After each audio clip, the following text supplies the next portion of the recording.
Assalamualaikum warahmatullahi wabarakatuh. Selamat malam, salam toleransi ya rekan-rekan.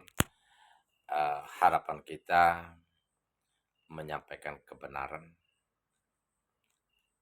atas perintah Allah Subhanahu wa taala agar kita berbagi ilmu sebaik-baik ilmu, sumbernya adalah Al-Qur'an.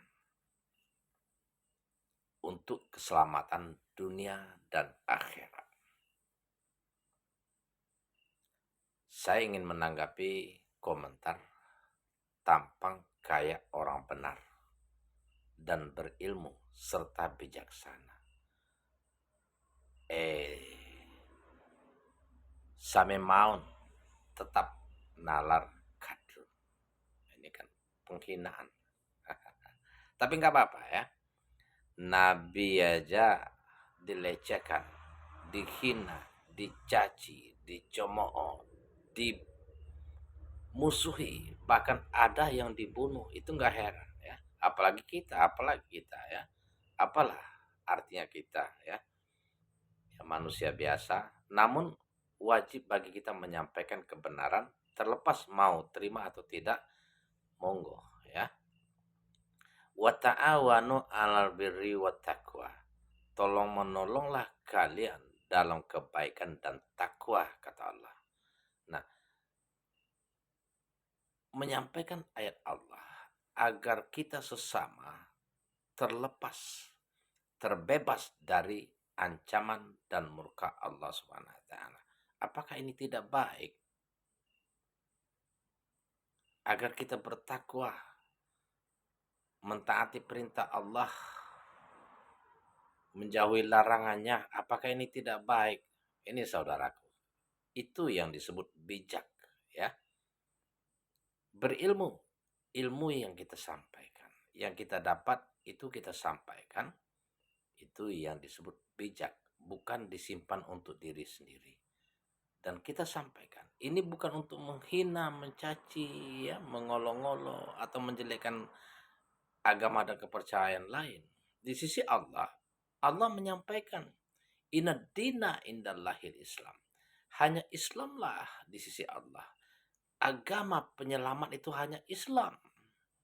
Nah, kalau hanya Islam, berarti memeluk agama yang lain tidak selamat. Maka disebutkanlah di dalam ayat lain, wa may yabtaghi ghairu islami dinan fala yuqbala min wa huwa fil akhirati minal khasirin.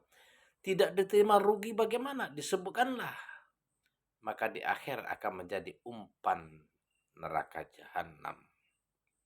Ini kita sampaikan. Kita bukan untuk mencari permusuhan, bukan untuk saling mencaci-mencaci seperti ini, nalar kadrun. Apa dasarnya? Semua yang saya baca itu ayat-ayat Al-Quran yang berupa peringatan bagi orang-orang kafir. Ya, orang kafir itu kalian nggak perlu tersinggung. Kafir itu bahasa Arab. Orang yang tidak menerima kebenaran di dalam Al-Quran itu disebut kafir. Ya. Mengingkari Allah, mengingkari Nabi Muhammad Sallallahu Alaihi Wasallam itu namanya kafir. Dia bukan melecehkan. Yang menerima dan beriman itu disebut muslim. Paham kan? Nah, ini kayak orang benar, berilmu. Orang berilmu belum tentu benar. Ya, banyak yang paham Al-Quran tetapi digunakan untuk menipu, digunakan untuk membolak-balikkan kata-kata sehingga mempengaruhi orang lain untuk ikut kafir. Banyak yang begitu ya. Nah, yang tidak benar itu menyembah yang tidak patut disembah, menuhankan yang tidak patut dituhankan, menuhankan yang diciptakan oleh Sang Pencipta. Itu yang tidak benar. Maaf saudaraku ya. Terlepas mau menerima secara akal silakan ya. Kalau memang tidak terima.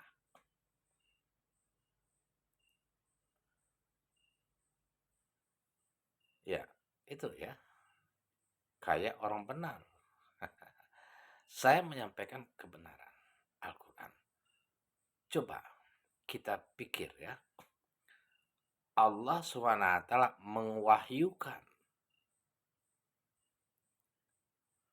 kepada nabi dan para rasul yang diutus untuk menyeru menyembah Allah. Adakah Allah sang pencipta alam semesta berserta isinya ini menyuruh menyembah selain Allah? Menyuruh mencari Tuhan selain Allah? Ada enggak? Nabi Ibrahim alaihissalam misalnya.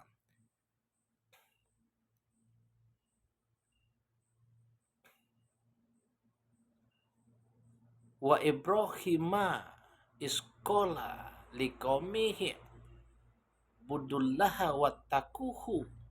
Ingatlah ketika Ibrahim diwahyukan oleh Allah kepada kaumnya, sembahlah Allah, bertakwalah kepadanya. Nabi Musa alaihissalam, innani anallahu la ilaha illa anna fa'budni. Akulah Allah Tuhanmu, tiada Tuhan selain Allah. Sembahlah aku, kata Allah. Kenapa? Bukan Allah mengemis agar tahu siapa yang patut, agar tidak salah sembah. Maka Allah menyampaikan kepada Isa putra Maryam, innallaha huwa rabbi wa rabbukum fa'buduhu haza siratul mustaqim. Apa kata Isa putra Maryam? Dialah Allah, Tuhanku dan Tuhanmu. Sembahlah Dia. Ini adalah jalan yang lurus. Kurang apa lagi? Ya. Nalar kadrun salamen. Ini Isa putra Maryam diberi Injil oleh Allah untuk menjelaskan kitab-kitab sebelumnya, yakni Taurat, menyempurnakan sebagai petunjuk dan cahaya bagi orang-orang yang bertakwa. Nah, orang yang bertakwa itu orang yang menyembah Allah, menuhankan Allah. Wal yahkum ahlul injili bima anzalallahu fi wa man lam yahkum bima anzalallahu faulaika humul fasikun. Hendaklah pengikut Injil mengikuti petunjuk yang ada di dalamnya berdasarkan ketentuan Allah SWT. Nah, apakah Anda termasuk mengikuti petunjuk Allah? Kalau tidak, maka Anda termasuk orang fasik. Orang fasik tempatnya di neraka. Wa ammal ladzina fasaku fama'wahun nar. Ya. Nih, coba dilihat di dalam surah Al-Maidah ayat 46, 47, As-Sajdah ayat 20 misalnya. Itu yang saya baca, itu yang saya sampaikan itu kebenaran, ya. Kalau tidak benar, salah, boleh dibantah dengan kitab dan dalil terpercaya dan referensi yang bisa diperdebatkan, bukan dengan cara menghujat. Demikian ya. Assalamualaikum warahmatullahi wabarakatuh. Selamat malam.